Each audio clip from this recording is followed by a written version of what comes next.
So, Sonic the Hedgehog, one of my favorite video game franchises, but there's one part that I always neglected about it, and well, that's the classic games. I play the adventure games, that's the stuff I played, that's the stuff I watched on YouTube when I was a child, but I never really played the classic games, and honestly, I play them now and I love them. So I was thinking, Sonic's anniversary showing up, why don't I do a little retrospective of his original series, Sonic 1, 2, 3, CD, and also Mania, because why not? That's the Sonic 4. We don't talk about the other one. We don't talk about the other one. So, I hope you enjoy this. Let's hop into the first game. Let's travel back in time to 1991, when Nintendo was, oh boy, they were beating Sega, and Sega needed to step up. So they made a okay game. Let's get into this.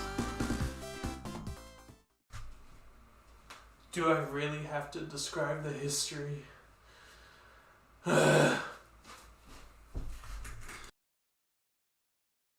Okay, so let's do this quick. It's the 90s, and you know who's at the top of the world? The SNES, and Sega was lacking and losing. So you know what Sega needed? A good-ass ad campaign. So good that even people born after it remember the commercials. 16-bit arcade graphics. You can't do this on Nintendo. Genesis does. 16-bit sports action. You can't do this on Nintendo. Genesis Does. Genesis Does. Genesis Does. Genesis Does. Genesis does. Get Joe Montana free, Pat Riley free, Buster Douglas free, Super Monaco GP free, or Collins free. What Nintendo don't. Buy a 16-bit Genesis system between now and October 31st and get an extra game. And so it worked, but there was one key thing needed. This is the 90s, everything needs a mascot, and so Sega got to work to make one. It took a while, some scrapped ideas, like this one where he had a cute human girl, but how silly is that? That's so stupid, they would never ever do that, so they scrapped it. And eventually, from the help of many people, that many people being Sonic Team, made this happen. Most well known being Yuji Naka, who's known as a dad of Sonic for some reason, even though he's just one of the many people on Sonic Team. And of course the creator of the music. Yes, he was that important to this game, which I'm sure many of you know. And with that, Sonic was complete. But you gotta add a hint of that Sega attitude. And that's a big pro of Sonic. His attitude. Also, small talk, I love Sonic's design in Japan. Instead of the US, they got stuck with his weird mohawk design. Check out this video from one of my favorite YouTubers. He actually goes into much more detail about this weird change. So, I ended up playing the Sega Genesis Collection version of the game on Steam. And, yeah, I'm never gonna play a game with a rewind feature ever again, because, I tend to abuse that a little bit. I'm gonna have different plans for Sonic 2 and Sonic 3. Anyways, let's get this sorted, shall we?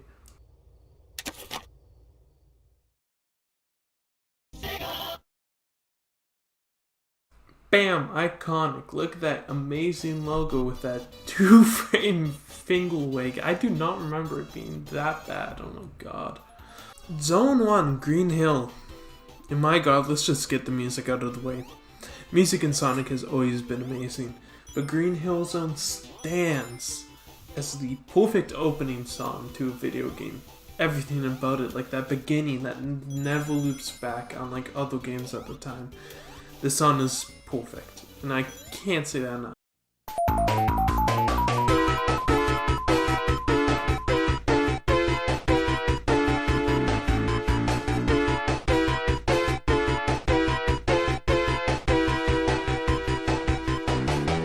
So what can I even add here that hasn't been said? It's really a problem with this whole series now that I think about it. Everything's been said about this, so how about we just go zone by zone? As I mentioned, Green Hill Zone is a perfect opening zone. It's been talked about, one of the best first levels in gaming. It teaches you all about the game, these loop-de-loops, it teaches you about these tubes, everything you need to know while having simple but not having difficult platforming. It's great. I really don't know what else to say that hasn't been said. I'm sure all of you know that Sonic runs by with a zone and act structure. 2 acts in each zone. However, this game doesn't really do that. This does a 3 acts structure. Instead of the boss being at the end of the second act, they have their own act with their boss. This is kind of bad. You just spend too much time in levels. It doesn't flow as good. And that's one of the biggest problems with this game. It doesn't flow as good as the later games, and you can tell they're still learning if they want to go full on for the speed or full on for the platforming. Green Hill Zone is a good mix of both, however the rest of the game struggles with this. It's honestly why Green Hill Zone is my favorite zone in this whole game, and it's the full zone. Aesthetically, it's not my favorite, but in terms of gameplay, it's solid. Actually, you can see this issue just at the very beginning. Sonic has a speed cap, meaning that you can't go too fast. In the game meant for going fast, you can already tell that this is a huge problem, and is like the biggest flaw. There's this constant argument that you can feel while playing Sonic 1 of some devs going, it should be all about the speed, and some devs going, it should be about the platforming, and some devs going, maybe it should be a mix. And Green Hill Zone feels more like the mix, while other zones lean much more to one side and much more to the other. Take for example, the next zone, Marble Garden. My favorite looking zone in this game actually, I love the ruins look to it. But this is mostly just all platforming, pressing switches, pushing blocks, sitting on blocks. It's kind of a slog. Any good player will know that they can just jump over most of this stuff, but no matter what, sometimes you're gonna have to wait, and that's really annoying in a Sonic game. But I mean, this was the first game. Sonic gameplay wasn't really established yet. And that's the best way I could actually describe this game. It just feels like you're playing the beta of a game. And that's because Sonic 2 improved so greatly on what Sonic 1's foundation was. And this is a solid foundation, but there's still no house on top of it, and that's exactly how Sonic 1 feels. A building that hasn't just been built yet, but you could see it. You could see it, and you're looking at it, and you're going, this is going to be an amazing building. It just needs some time. And I know I might be coming off hard on this iconic and important game, but I think anyone who will play Sonic 1, Sonic 2, and Sonic 3 will agree that this is the weakest. But that's not a bad game. It's a perfectly fine game. I liked my time with it. It's short. There are some issues that get resolved in later Sonic games. Some design choices that made no sense. Like the speed cap. Should we focus on momentum-based stuff or platforming, as I mentioned before? Overall, it's fine. And hey, many iconic themes got started in this game. The sound effects. How can you not remember that jump sound?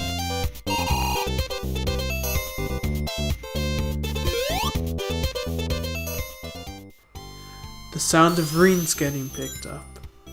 The drowning music. The most anxiety-inducing music in any video game ever.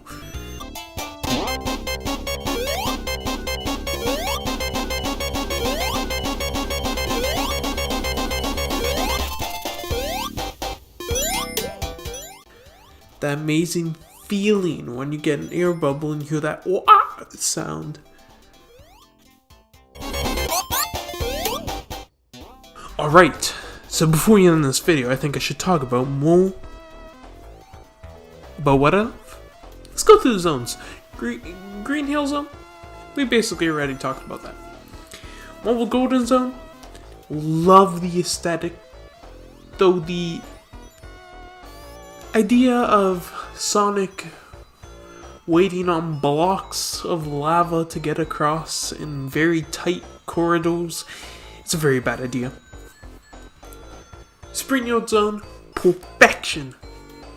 Might actually be my best level, now that I think about it. My favorite level, I mean. God. It's so good. You got the music, the best song in the game. There's these really cool enemies. You got the woo woo woo woo spike ball, you know? That shit is amazing. That shit is perfection. God damn. Oh shit. Fuck. Rewatching his footage, I just realized this is my favorite zone. This is the one. Oh my god. Labyrinth Zone. Overhated, honestly. I mean, if you're a kid, yeah, this place is hell. I drowned, I think, like once. But overall, it's okay. It's just so fucking slow. Hell, you can tell that Sonic didn't realize that water levels aren't really Sonic's forte. Except they could be. Aquatic Ruin Zone is in Sonic 2. That was barely even a water level. In fact, the first time I played it, I didn't even touch any water. I didn't even know there was any water. I just thought it was a cool looking zone. But then you get Sonic 3 and, well, we'll get to there. And then the Sonic franchise kept up with the pretty good water levels. But damn, this one's just, ugh. Even the music gets annoying, man. Still good though, it's just having the music reset every second. God. Starlight Zone, another banger of a track. Not much to say about the zone though, it's kind of forgettable.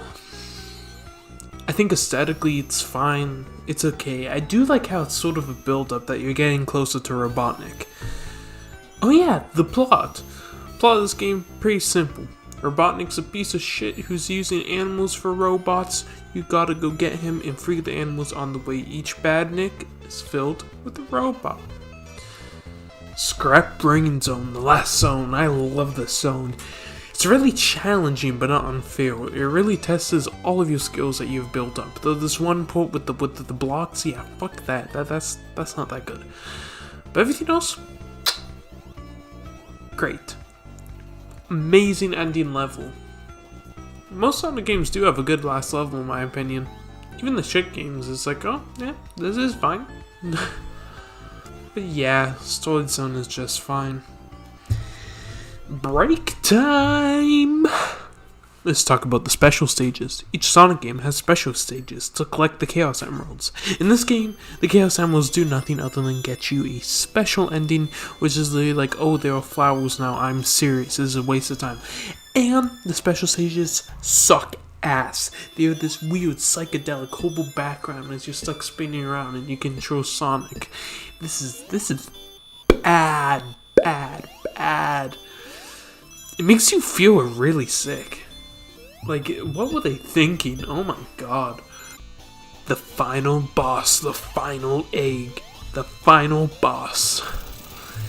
Makes you do Labyrinth Zone again for one fucking what the fuck? No, seriously though, well, why? I guess the devs knew how painful Labyrinth Zone was, so you have to play this little black and white segment of Labyrinth Zones before you can actually go fight the final boss. And the final boss is shit. It's just this, he smashes, like, does this look like a final boss to you? All the bosses are really easy. You have Green Hill Zone, iconic but easy. Fucking, you got Mobile Golden. I don't even remember Mobile Golden. What the hell was it? I'm thinking of like a Sonic 3 one. Was it with lava? I don't even fucking remember, man. You got Spring Yield Zone, which is just he picks up blocks on the platform you're on. Wow. You got Starlight Zone, which is actually pretty cool. You got a little seesaw that goes boing boing. He throws down the bombs and you have to use the seesaws to shoot them out back up. It actually takes, strategy. And then there's just the final boss, which is just trying to smush you. Bosses are weak. But, once again, just like everything about this game, everything gets improved in the sequels. Everything. Well, that's the end of this review. 1 game down, 3 more to go. 4 more actually, since I'm doing Mania. This game is great. But, as I mentioned so many times, it needs improvements, which it thankfully got. Join me soon as we take a little side quest and do something that you might not think I would do for the next Sonic video. There's probably going to be a video in between that, but yeah. As always, thank you for watching. If you enjoyed, subscribe, like, comment. I see all of them because there are usually like 2. Yeah! So do that. Follow me on Twitter. I post some epic shit. Join my Discord, which is also linked below. I'll see all of you guys soon. Bye bye.